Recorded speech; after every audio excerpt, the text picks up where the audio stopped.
Hi everyone, my name is Brianna Wisner. I'm going to be looking at our thoughts while we were annotating and trying to make sense of the passage Just Slammin', Adolescence Construction of Identity Through Performance Poetry. So we did this by doing a close reading, which by now we all know is the markings that you make, the annotations that you make while you are reading to try to make sense of what you are reading. And I do this with my second graders, so I included the key that I use with them. Usually I have them read it once and mark any important parts with a star and then circle any important words or words that they don't know or don't know what they mean. Then the second time we read it, I have them put a question mark next to parts they have questions about and an exclamation mark next to things that were interesting or surprising so that when we go through it a third time, we can look at those questions they had and parts that were interesting. And then finally, they put a C for connections and a heart next to their favorite part. So I'm not going to go through this entire thing. I'm just going to kind of show you that I was marking and using all of those different markings while I was going. You see my stars and my circles and my C's. Sometimes I would make little sidebar notes of things that I was thinking while I was reading or definitions of words that I needed to look up.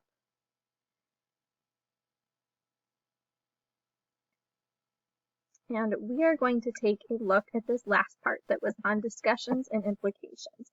So in the previous video, Julie, I know, went through why we chose this section. I'm just going to kind of go through why we annotated it the way that we did. So this first part I underlined says, in what ways does the participation in the slam poetry group have an impact on the identities of its team members and as a group? I underlined that and started. I know underlining isn't one of my markings on my key, but I like to do that so that when I make my star, I know exactly what part I was making reference to. And I did that because that was her original research question. So this whole part that's about her discussion and implications refers back to that question. The next part, I put a bracket and a star around because those were the findings from the study. The next thing you see that I did was I circled identity formation and I underlined the word process because identity formation is students forming their identities, but I underlined process to show that it is ongoing. It's something that's changing. And then I also circled self-efficacy because self-efficacy refers to their belief in their own success and it's connected to the group. So I underlined that next part showing that the sustaining connection of the group dynamic and the collaborative activities are what kind of develop their self-efficacy. This third paragraph I put a bracket around and put a star next to because it referred to the way that teachers should create safe community environments for students to express themselves in creative formats. So what teachers need to do is they need to think about those settings where students feel comfortable expressing themselves outside of school, and then they need to replicate what makes them feel comfortable sharing things outside of school so that they can share them in the classroom. This next paragraph I put a C, and I underlined the part that said most teachers, especially English teachers, are comfortable with more traditional forms of poetry because that's something I definitely experienced in high school. I had teachers that when it was time to read poetry always relied back on those traditional classic poets like Robert Frost and Shakespeare and Edgar Allan Poe and Walt Whitman, and those are all great, but I really wasn't exposed to the non-traditional forms of literacy. And I think that if I had been, myself and my classmates would have been a little bit more interested in poetry and probably more motivated to write our own. So I wanted to make note of that because now as a teacher, I have my own kind of view on this. And I know that it's so easy to rely on those traditional forms. But what we need to do is think about incorporating the non-traditional poets and forms of literacy and also incorporating group membership, which is why I underlined both of those parts, because those are the things when they are combined that will have the potential to positively impact adolescents' identity formation. And here I circled this word place because it says their adolescents' identity formation by providing a powerful place. And when I first read that word, it was obviously set apart because of the quotes, but then I thought a little deeper and I thought it doesn't just have to be a specific place. It just needs to be a space where students have the opportunity for expression and participation. It needs to be somewhere that they can feel accepted and they know that it's a safe space.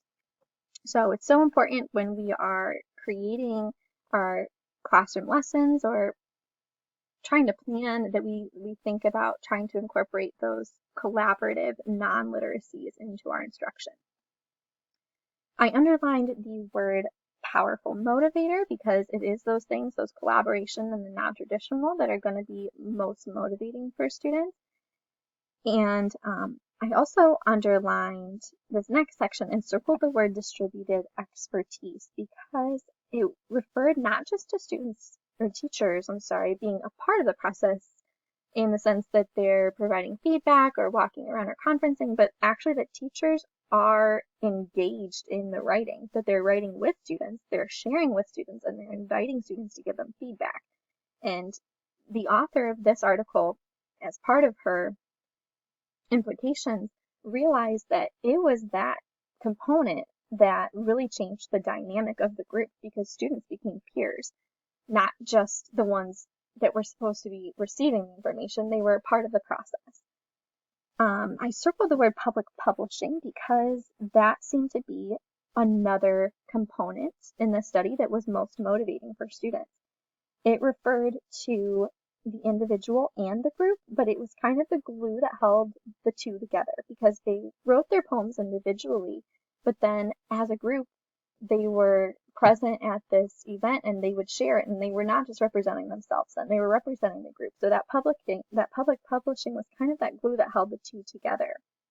And we know that teenagers, we've all been teenagers, and we know that they thrive on proving themselves and being recognized and being appreciated. And this is just another format for them to do that, to be exposed to sharing themselves as writers and getting feedback. The next part I have a heart next to because it was my favorite part. So I read this part and I thought, this is exactly what I need to take away from this article. It says, create unique opportunities for students to showcase their literate identities. And the three words are the most important to me because creating means going beyond.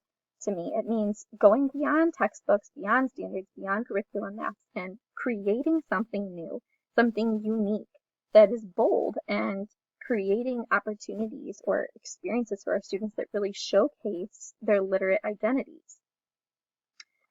I circled the words form and extend because it's through formation and extending that students develop their identities, but then it is through literacy that they are able to express and define who they want to be in the world. So when the author wrote those words in this last paragraph, I just felt those were very powerful words that were important.